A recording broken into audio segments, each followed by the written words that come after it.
What's going on, everyone? Welcome back to the channel for another game breakdown video.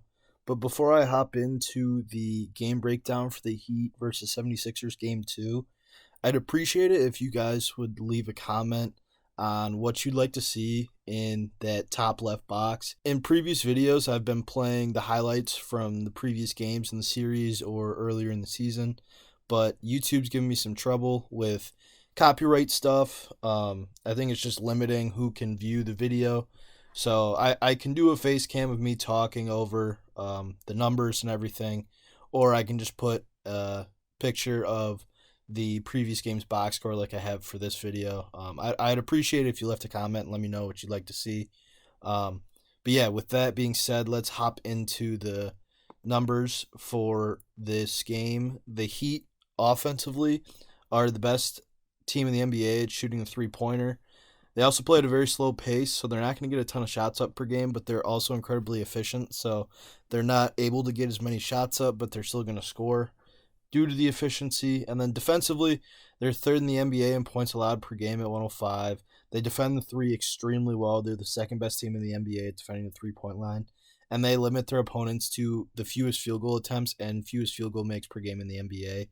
So they're not going to have a ton of offensive possessions, but they're also going to limit you to very few offensive possessions as the opponent. So they can get away with not scoring as much because they know offensively their opponents aren't going to have a ton of opportunities to score as well. The 76ers, on the other hand, I mean, without Embiid, it's hard to get a judge on what stats are accurate, but over the course of the season, they've been the fifth best three-point shooting team in the NBA.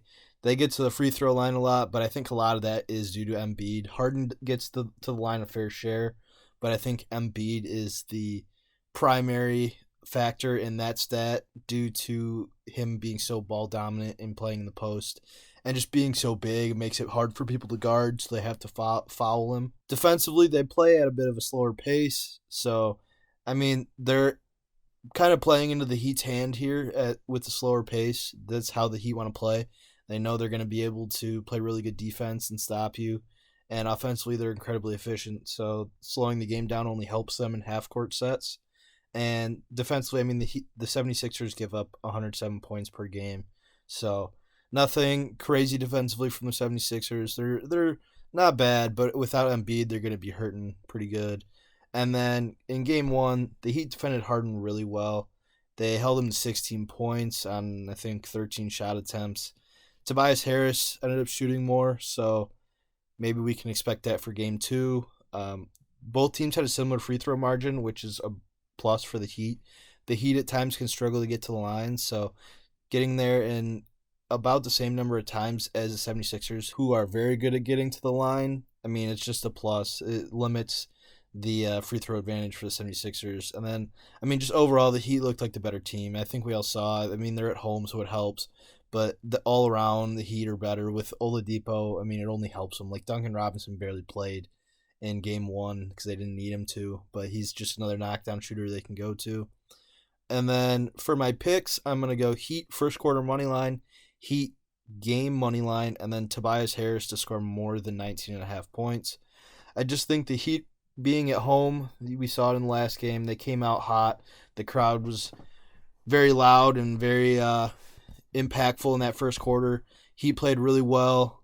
I would expect a lot of the same here in game two. So I'm taking a Heat first quarter money line. And that money line is also currently, when I'm recording this, minus 177. So it's much better odds than the game money line for the Heat. Also, with the Heat money line, I think just looking at the numbers and even the performance, 76ers are missing Embiid. It's going to be hard for them to win any games without their best player. So I'm just going to take Heat money line. They're the better team and they're home. And then for Tobias, over 19.5, I already kind of mentioned it, but Tobias shot the ball 18 times in game one. He shot quite a bit, so I would expect similar numbers without Embiid playing. I think they're going to lean on Tobias. Harden, probably a little bit more, and Tyrese Maxey to score if they're looking to stay competitive and potentially win this game. So Tobias had 27 points in game one. I think 19.5 he should be able to get. If he shoots the ball 18 times and isn't able to score 19.5 points, then he's in trouble. I mean, if he shoots 50%, He went to the free throw line 5 times in game one. I mean, that's over 19.5 right there. So I think over 19.5 is a pretty solid bet here. So just to recap, my picks for this game are going to be Heat first quarter money line, Heat money line, and Tobias Harris over 19.5.